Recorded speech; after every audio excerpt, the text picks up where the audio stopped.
This is how you do Marvel vs. DC. Hey, what's going on, you guys? My name is the Raptor, and welcome back to another one of my Death Battle prediction videos. And next time on Death Battle, coming after James Bond versus John Wick, we've got Black Adam from DC going up against Apocalypse from Marvel. Black Adam, of course, was one of the combatants that was revealed for the second half of Death Battle Season 9, and I think at that point, we already knew who he was going to be facing, right? This was also one of my major predictions for the second half of Season 9, like in my video that I made like a month ago, so I'm very happy that this ended up happening. And in general, I just really like these characters, and I really like this fight idea. So I have no complaints about this next time. I'm just really happy that we're getting it. Also, this battle is obviously being done to commemorate the Black Adam movie that comes out in October, so I'm actually a little surprised it's coming out this soon in the season. I thought it'd be a little closer to the time of the movie's release, but I guess it does make sense that they'd want to already have the video out like well in advance for when the movie comes out, kind of like what they did with the Scarlet Witch fight and the Thor fight earlier this season.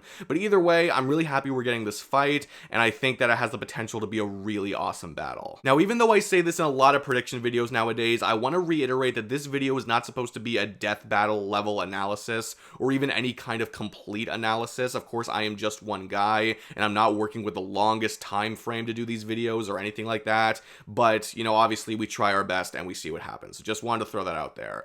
But yeah, for these characters, talking about stuff like stats like strength, speed, durability, and such, I personally would give the edge in those kinds of stats to Black Adam just from a sheer quantity and experience perspective alone. Both of these characters are ridiculously strong, able to fight characters and pull off feats that would put them at like Herald levels of strength and speed, and likely even higher in a good number of instances. Like, these are the characters that we're working with. However, based on what I've seen of the characters, I want to say that Black Adam just does more impressive feats and more consistent feats on average. Now again, they're both really strong. On Apocalypse's side, we have him, you know, tagging Quicksilver and Thor, like keeping up with them in combat. We have him doing damage to characters like Thor and the Hulk, and basically every member of the X-Men and X-Force that exists. We have him taking attacks from numerous X-Men and Inhumans all at once at times, and even taking some hits from the Phoenix at times, all of which again is insane. And then on Black Adam's side, you have him keeping up with some of the quickest speedsters in DC, getting the upper hand on Shazam and Superman, the likes of that, more times than I can count, taking on Hawkman, Death, New Gods, and even the entire Marvel family, fighting Superboy Prime alongside Shazam, and taking on the combined forces of various Justice League, Justice Society, and Teen Titans members for an extended period of time. And I'll clarify more on that later, because it's probably about as ridiculous as it sounds to you right now. And of course, there's more for both characters, but I'd be here all day if I tried to go over everything. I also just find that Black Adam tends to have more actual feats of strength and speed rather than mostly hypothetical, although still reliable scaling. So overall, it just feels like Black Adam has more in those departments. Both of them can reach unfathomable heights, but I have to give the overall stat advantage to Black Adam just based on the quality and quantity that I have personally seen. Both of these guys are also very competent fighters and incredibly intelligent, and that combined with their experience makes them very prepared for a one-on-one random encounter, such as a death battle. However, the main thing that I think makes this fight so tough to judge is the full extent of Apocalypse's versatility and general abilities. Now, Black Adam does get some extra powers. He gets like flight, magical lightning, a healing factor, and even clairvoyance, all of which is thanks to the power he draws from various gods, of course, like in a Shazam-like way. But Apocalypse has flight, teleportation, energy attacks and absorption, force fields, telepathy, telekinesis, mind control, technology control, and he can also manipulate his own molecules to do really crazy things like seemingly impossible self-repair, size-changing, shape-changing, and even giving himself new powers on the fly. Yes, you heard that right. A lot of these either come from his mutant abilities or from his celestial technology, like his celestial armor and enhancements. And if you know anything about celestial technology, then you know that those aren't any kind of run-of-the-mill abilities, you know? Apocalypse is almost always depicted as an untouchable force that keeps coming back regardless of how hard he's hit. However, while all of this makes Apocalypse stupidly powerful and really tough to predict, he's not unbeatable, as shown in the comics, and there are some other things to consider with Black Adam. For one thing, Black Adam has resisted mental assaults from characters as strong as Martian Manhunter in the past, and even used his own power against him. So while Apocalypse is really strong in that regard, strong enough to contend with some of the strongest mutant telepaths like Cable, Jean Grey, and such, I don't see Death Battle putting Apocalypse at a level so high that Black Adam wouldn't likely be able to resist those abilities as well.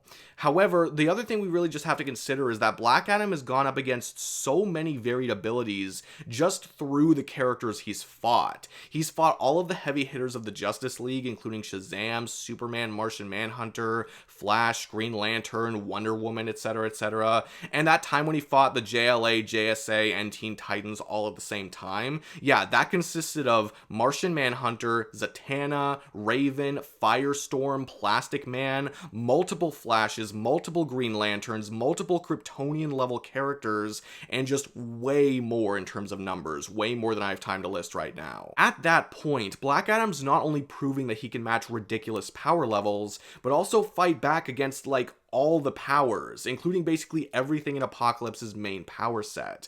Now, of course, there is the issue of Apocalypse manifesting new powers that Black Adam couldn't resist or hasn't seen before, which again is what makes this fight really freaking complicated. Would Black Adam be able to do that before the fight is over, especially considering that his mental powers like mental readings and mind control might not be super effective against Black Adam?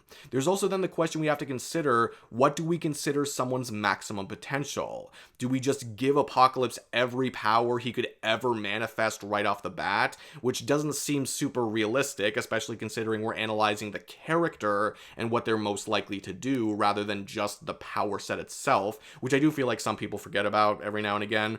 Or do we legitimately ask ourselves, what would Apocalypse most likely do? What powers is he most likely to resort to, and keep that as not the only focus but the main focus? And then also considering in both of these cases that Black Adam has gone up against a lot of fucking powers. Jesus Christ. Honestly, sometimes these kinds of matchups are just easier to figure out when you take a look at the bigger picture. Some people may call that oversimplifying, but honestly, taking a step back is sometimes the only way to make sense of a lot of complicated details. Both of these characters are stupid powerful, and I mean stupid. But I think whichever way you're arguing, it's really just based on what you assign more importance to. Either you're saying that Black Adam would be able to keep up with Apocalypse's abilities, he'd be able to handle Apocalypse's abilities and he wins with his stats, or you're saying that Apocalypse would be able to handle Black Adam's stats and he wins with his abilities. And I could see someone making the case for either side, because I do feel like these characters have faced other characters that have stats and abilities similar to each other. This fight is really tough, and whichever way I start to lean, I start second guessing myself immediately. But one thing I will say is that Death Battle does often seem to like to use stats as deciding factors more often, and they usually like to use abilities as supporting evidence on top of that.